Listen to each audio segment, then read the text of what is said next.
अच्छे दिन लाने वाले हैं हमारे प्रधानमंत्री जी, आज बुरे वक्त में लाकर छोड़ दिए। ज़्यादातर छात्र डिप्रेशन में जाते हैं।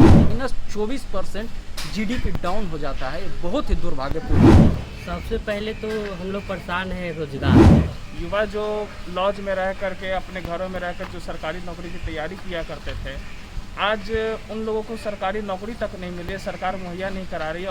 नमस्कार, मैं हूं आयुष और आप देख रहे हैं अजय भारत। कोरोना महामारी के इस बीच में जहां हर कोई परेशान है, एक तरफ महामारी से तो वहीं दूसरी तरफ आर्थिक तंगी से, ऐसे में छात्रों की बात कौन समझेगा, छात्रों के बारे में कौन सोचेगा। जहां एक तरफ आपको ऐसा लगता है कि कोरोना के बीच में आपका बिजनेस ठप पड़ गया है, जो हमारे देश की आर्थिक स्थिति है वो गिरते जा रही है, ऐसे में जो हमारे देश के भविष्य हैं, जो नौजवान हैं, जो अभी पढ़ाई कर रहे हैं, जो लाखों की संख्या में हर साल सरकारी नौकरी के लिए अप्लाई करते हैं, और लेकिन उन्हीं छात्रों का जब समय पर परिणाम नहीं आता है, जब उनका रिजल्ट अटक जाता है या जब उनके एग्जाम में धांधली होती है, तो उन छात्रों की आवाज़ बनकर आज अजय भारत आपके सामने आया है। चल के छात्रों से जानते हैं कि क्या कुछ दिक्कतों का उनको सामना करना पड़ता है। जहां एक तरफ महामारी है जिससे पूरी दुनिया जूझ रही है, वहीं दूसरी तरफ छात्रों की भी कई परेशानियां हैं, जैसे कि सारी यूनिवर्सिटीज़ बंद हैं, लेकिन फिर भी उनको पढ़ाई अपना जारी रखना है। वो जिस भी लॉज में रहते हैं वहाँ का उनको किराया देना है, और इसके साथ ही घर के बारे में भी उनको सोचना है। तो ऐसे में उन युवा वर्गों के बारे में भी हमें सोचने की ज़रूरत है। तो उनसे चल के जानते हैं कि क्या उनका परेशानी है। देखिए, एक सर्वे है सेंटर फॉर इंडियन इकोनॉमी का कि जो लॉकडाउन का पहला महीना में ही सिर्फ 12 करोड़ लोगों बेरोजगार हुए। एक तरफ इतने बेरोजगार हो रहे हैं, दूसरे तरफ प्राइवेटाइजेशन किया जा रहा है। यही सब का नतीजा है कि 31 अक्टूबर 2018 को देश का जीडीपी 8.2% था, जो कि 2 साल के अंदर ही 31 अक्टूबर 2020 को -23.9 मतलब कि 24% माइनस जीडीपी। ये कितना दुर्भाग्यपूर्ण है। आदरणीय प्रधानमंत्री जी से देश को बहुत उम्मीदें हैं, लेकिन वो युवाओं की उम्मीदों पर खड़ा नहीं उतर रहे हैं। वो अपने भाषण में बोला करते थे कि रेलवे का प्राइवेटाइजेशन नहीं होगा, लेकिन आप देख रहे हैं किस तरह से रेलवे हो गया, कोल्स हो गया, माइनिंग हो गई, एयर इंडिया हो गई, हर जगह प्राइवेटाइजेशन किया जा रहा है। इसका भी इम्पैक्ट है कि अनएम्प्लॉयमेंट बढ़ रहा है। तो मोदी जी जो अपने भाषण में बोलते थे, वो अपने भाषण से ही पूरी तरह पलट रहे हैं, और उनकी लोकप्रियता कहीं ना कहीं बहुत नीचे जा रही है, और ये देश के लिए दुर्भाग्य है। कहा जाता था कि शिक्षा और स्वास्थ्य किसी देश का बर्बाद कर दीजिए और देश खुद ही गुलाम बन जाएगा। वही आज देखा जा रहा है। जो प्राइवेट है, बड़े बड़े, हम नाम किसी कंपनी का नहीं लेंगे, वो लोग का आप देखिए 10% तक ग्रोथ है, जबकि जो देश है उसका -24% जीडीपी डाउन हो जाता है। बहुत ही दुर्भाग्यपूर्ण है। तो देखा जाए तो जब छात्रों की हम बात करते हैं तो छात्रों की बहुत सारी ऐसी मजबूरी होती है, समय पर परीक्षा होने की, समय पर परिणाम आने की, लेकिन ऐसे में जो छात्र जो सालों से सरकारी नौकरी की तैयारी कर रहे होते हैं, लेकिन जब परिणाम समय पर नहीं आता तो क्या मनोदशा रहती है छात्रों की। ज़्यादातर छात्र डिप्रेशन में जाते हैं, क्योंकि 3 साल 4 साल से लगातार प्रैक्टिस कर रहे होते हैं, और घर से बाहर रह कर के, लॉज में रह कर के वो तैयारी कर रहे होते हैं एग्ज़ाम के, माँ बाप से दूर रह के तैयारी कर रहे होते हैं एग्ज़ाम के, और उसके बाद फिर जब परीक्षाएं नहीं होती हैं या फिर एग्ज़ाम का रिज़ल्ट लेट से आता है, कितने का एज पास हो जाता है, तो उससे बहुत सारे छात्र का मनोबल गिरता है और डिप्रेशन में भी जाते हैं। देखिए, सबसे पहले तो हम लोग परेशान हैं रोज़गार।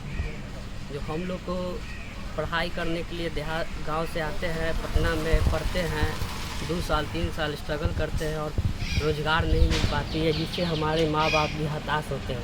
तो मैं अब तक ग्रेजुएशन करवाया, ग्रेजुएशन के बाद SSC के लिए 2 साल तैयारी किया, अभी तक जॉब नहीं हो रही है। और रेलवे का भी हम लोग फॉर्म भर रहे हैं, तो रेलवे का फॉर्म 2 से 3 साल बाद निकल रहा है, अभी एग्ज़ाम हो ही नहीं रहा है जी। तो ये सब हम लोग पर बहुत बड़ा परेशानी है। जो लॉज के लिए है कि लॉकडाउन में हम लोग लॉज में रहें या ना रहें, हम लोग को पैसा देना पड़ रहा है जी। ये सब हम लोग छात्र को संसद में आप लोग को आवाज़ पहुंचा रहे हैं, इसके लिए बहुत बहुत धन्यवाद। आपको क्या लगता है, सरकार कभी जेईई और नीट जैसी परीक्षाओं पे एकदम अडिग हो जाती है कि हमें समय पर लेना है, वहीं SSC और रेलवे जैसी जो सरकारी एग्जाम्स होती हैं, इसको टाल दिया जाता है, इसके नतीजे बहुत बाद में आते हैं, तारीख नहीं आती, जिसकी वजह से नौजवान हमारे तैयारी तो कर रहे हैं लेकिन उनको उनका परिणाम नहीं मिल पा रहा है। क्या लगता है सरकार ऐसा क्यों कर रही है? क्योंकि देखिए नीट और जेईई का एग्ज़ाम में सबसे पहले कि बहुत सारे स्टूडेंट हो गए हैं और इसलिए बिहार जो सरकारी फॉर्म भर रहे हैं उसमें स्टूडेंट बहुत हैं, लेकिन उसके लिए फॉर्म भरा जाता है, पैसा भी सबसे लिया जाता है, यहाँ तक कि जिसका एज ख़त्म हो जाता है फॉर्म भरवा दिया जाता है, 4 साल हो जाता है, 4 साल 5 साल बाद उसका ये एडमिट कार्ड आता है। तो जिसका अगर मान के चलिए वो नौकरी के लिए अगर उम्मीद किए रहेगा वो उम्मीद छोड़ देता है। तो जब उम्मीद छोड़ दिया वो तो पैसा दिया ना गवर्नमेंट को, गवर्नमेंट तो उसका पैसा वापस नहीं करेगा, इससे गवर्नमेंट को ही फ़ायदा है। जी, तो कहीं ना कहीं जो छात्रों की जो मजबूरी है वो सरकार की मजबूती बन रही है, जिसकी वजह से आप लोग अभी भी परेशान हैं। आपको क्या लगता है जिस तरीके से अभी हमारे देश का जो जीडीपी है वो -23% है, तो क्या लगता है कि जो जीडीपी में गिरावट है, जो बेरोजगारी है, जो हमारे देश को धीरे धीरे खोखला कर रही है, इसमें आप जैसे युवा वर्ग क्या करेंगे? देखिए पहले बता दूं कि अच्छे दिन लाने वाले हमारे प्रधानमंत्री जी आज बुरे वक्त में लाकर छोड़ दिए। और जिस जीडीपी का जो बात कर रहे हैं, इतिहास में पहली बार -23 पे चला गया और माइनस में जाना ही सबसे बहुत इतिहास का दुर्भाग्य है कि ऐसे हमारे देश के प्रधानमंत्री हैं। और जिस प्रकार से बोले थे 2 करोड़ रोजगार मतलब देंगे, 2 करोड़ छोड़ दिए 20 लाख करोड़ देने, 20 लाख तक दे नहीं पा रहे हैं, जहाँ तक 20 लाख छीनने का प्रयास कर रहे हैं। तो जिस प्रकार से ये बिहार राज्य का बात किया जाए या देश का बात किया जाए, दोनों जो सरकार जिस प्रकार से दोनों जो सरकार जो है डबल इंजन की जो सरकार है, इसमें युवाओं को बेरोजगार करने का ये लोग मुहिम चला रहे हैं और निजीकरण के माध्यम से लोगों को आरक्षण छीनने का ये मुहिम चला रहे हैं कि जिससे मतलब आरक्षण छीना जाए और प्राइवेटाइजेशन का मतलब प्रक्रिया मतलब प्राइवेटाइजेशन की जब हम बात करते हैं तो क्या लगता है सरकार जो जितनी भी सरकारी जैसे एयर इंडिया है, रेलवे है, बैंक है, इनका हिस्सा प्राइवेटाइजेशन में उड़ा रही है, इससे युवा वर्ग को जो हमारे देश के जो भविष्य हैं उन पे क्या असर पड़ने वाला है? इससे तो देश के भविष्य पर और युवा लोग को खास तरह असर पड़ता है। युवा जो लॉज में रह करके अपने घरों में रहकर जो सरकारी नौकरी की तैयारी किया करते थे, आज उन लोगों को सरकारी नौकरी तक नहीं मिली, सरकार मुहैया नहीं करा रही और ऊपर से सरकार जो है जो कंपनियां सरकारी हुआ करती थी उनको ही प्राइवेट में बदल रही है, जिसके कारण क्या हो रहा है कि जो वहाँ पे लोग काम करते थे, जो युवा काम करता था, उन लोगों को वहाँ से निकाल दिया जा रहा है।